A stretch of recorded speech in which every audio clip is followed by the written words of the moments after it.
On est au Kava Bar à Bratislava, en Slovaquie. À un moment donné, il faut qu'on en parle, l'historique de BA, comment on l'a créé et puis comment on en est arrivé à faire ces actions aujourd'hui. BA a été créé en 2010. J'ai eu l'idée en 2010 et j'ai eu une seule personne à ce moment-là qui voulait suivre le concept. Et c'est en la présence de Guillaume Henry que je remercie vivement à cette occasion, qui m'a suivi pour créer l'association. Il fallait être deux. Et c'est un changement complet par rapport à ma vie. À l'époque, j'étais gérant d'entreprise et toutes les personnes qui gravitaient autour de moi étaient dans cet esprit de faire de l'argent, de gagner plus d'argent, d'amasser. Et à un moment donné, je me suis dit que c'était pas le chemin, c'était pas la voie.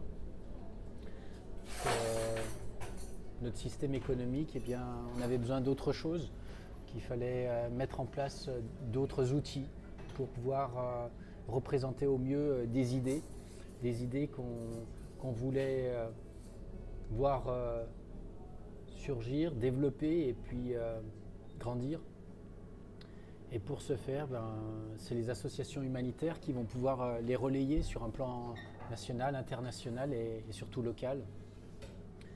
Et pour ce faire, BA a pour idée de fédérer, de réunir les différentes associations humanitaires pour leur donner plus de moyens à travers des projets communs, des réductions de coûts, une meilleure compréhension et puis une synergie. À travers aussi pas de bureau, pas de personnel. Et depuis le début en 2010, c'est vraiment l'impulsion qu'on a donnée à ce concept-là. On l'a développé sur fonds propres. J'étais le seul à le financer et j'ai vendu successivement tous mes appartements, murs commerciaux, toutes mes liquidités pour le financer.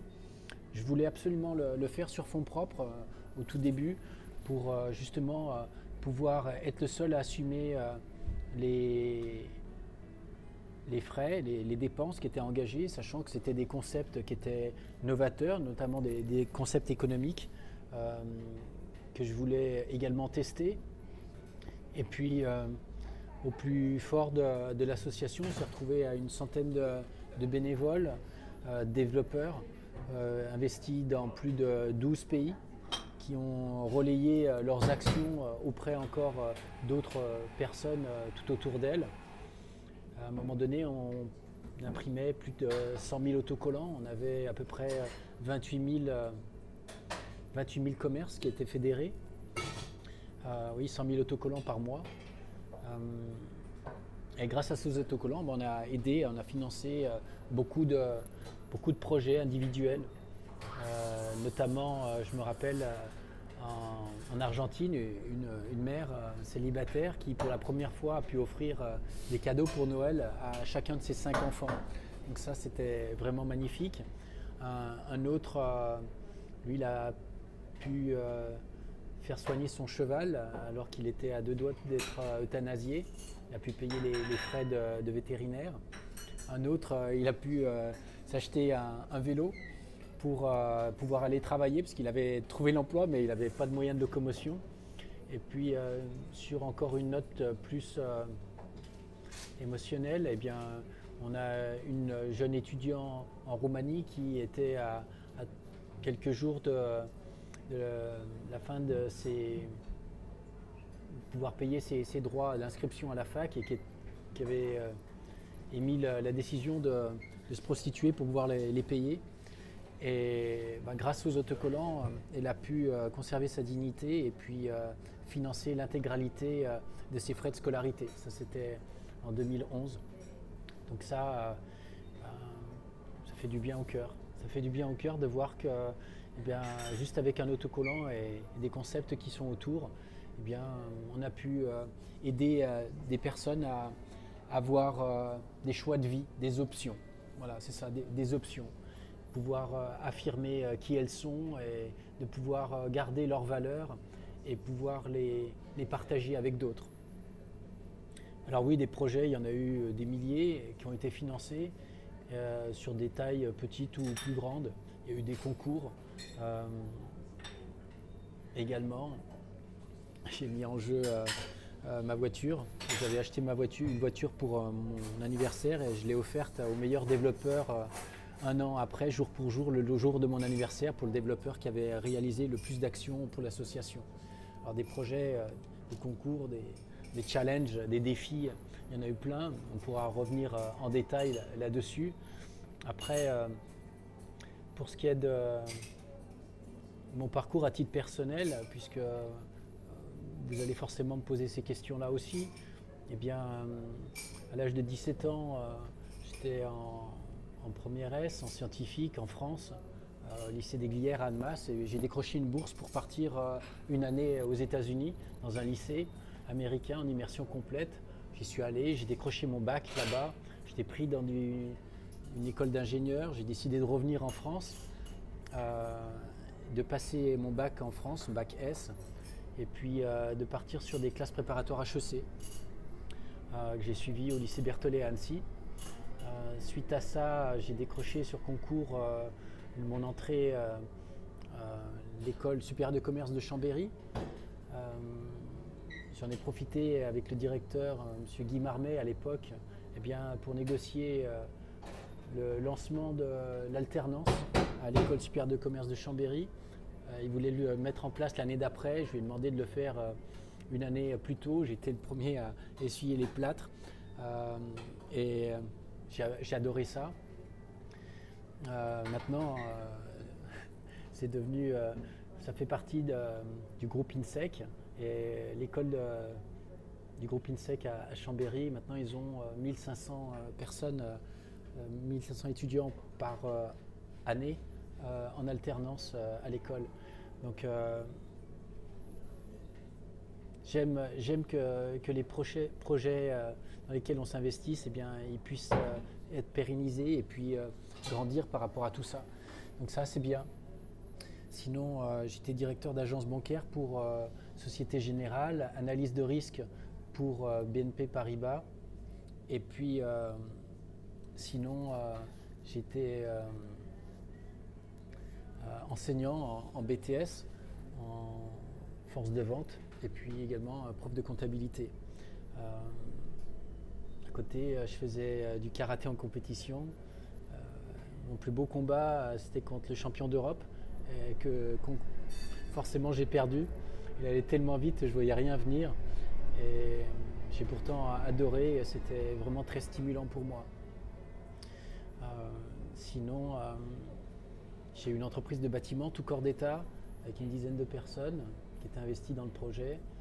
Ça m'a permis de retaper des appartements, des murs commerciaux, d'en garder certains pour les mettre en location, d'autres de les remettre en vente. C'est comme ça que je suis devenu marchand de biens immobiliers. Et puis, j'ai eu 2 restaurants également, un magasin d'habits.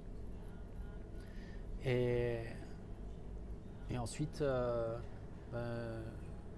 j'ai toujours été très lié à tout ce qui est yoga et puis développement personnel.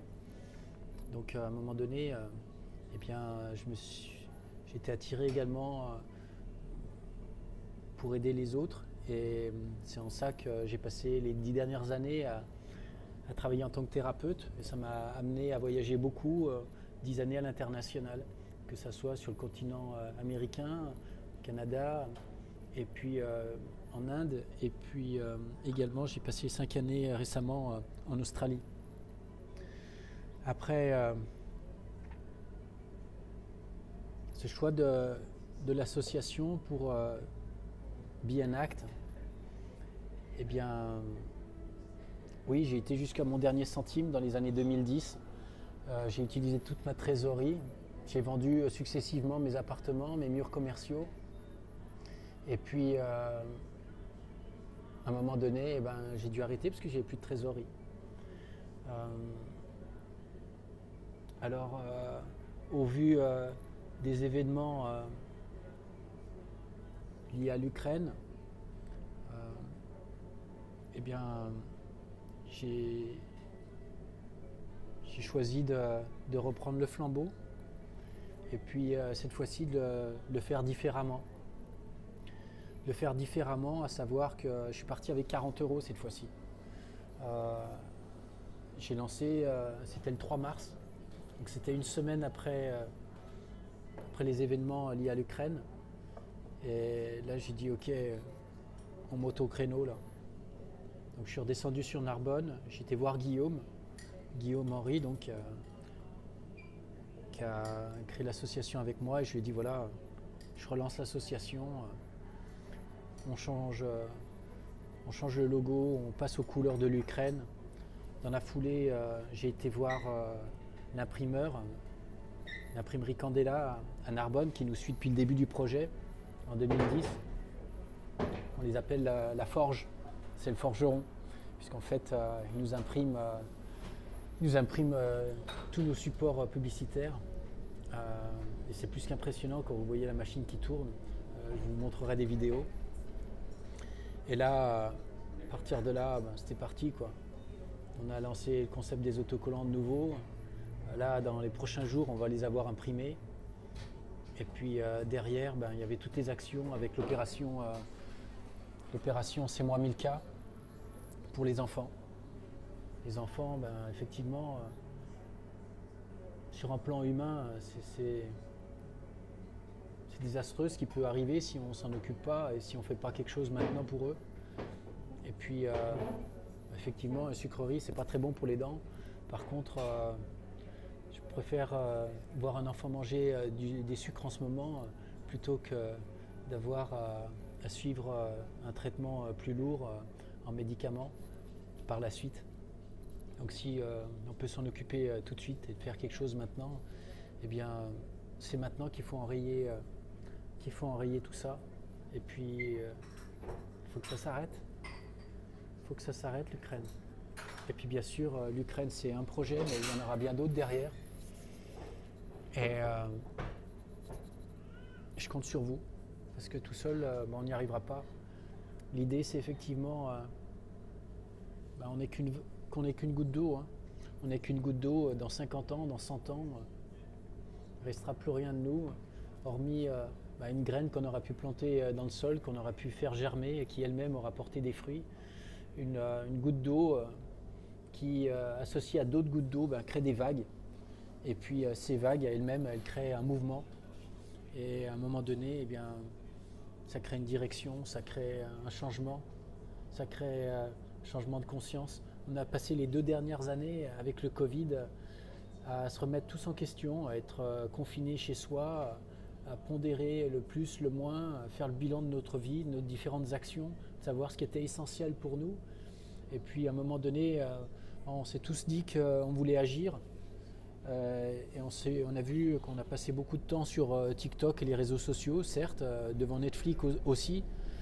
Et à un moment donné, on se dit, ok, mais à titre d'humain, est-ce que j'ai pas aussi envie de contribuer pour quelque chose qui puisse avoir une action pérenne dans le temps? Et toute la question, c'est de se dire comment moi, individuellement, chacun à notre niveau, on peut agir. Et c'est le concept de Be an Act, c'est de se dire que peu importe le travail que vous faites, ce travail-là, vous le continuez, et à côté, vous avez des passions, des choses qui vous tiennent à cœur. Et ces choses-là, on va vous donner l'opportunité de pouvoir les utiliser à bon escient et d'en faire quelque chose de beau. Voilà. Donc c'est tout le concept. Et je vous encourage à aller sur le site be-act.com, be-act.com. Be an act, ça veut dire être et agir. Et puis on va co-créer tous ensemble Be an Act. Et ce sont nos actions individuelles qui, mis bout à bout, vont corroborer au plus grand tout, œuvrer pour le bien. D'ailleurs, c'est vraiment le mot d'ordre par rapport à l'association, c'est que vous pouvez effectivement créer, utiliser le logo autant que vous voulez, faire des actions individuelles, en créer de nouvelles aussi. Euh, et surtout, vous n'avez qu'un seul mot d'ordre. Et le mot d'ordre, c'est pour le bien et le bien seulement. C'est la seule chose que je vous demande à travers vos actions, c'est de pouvoir, avec recul, vous dire, OK, est-ce que j'ai bien agi sur tous les plans vis-à-vis des actions que j'ai entreprises? Et c'est ce qui compte après tout, hein.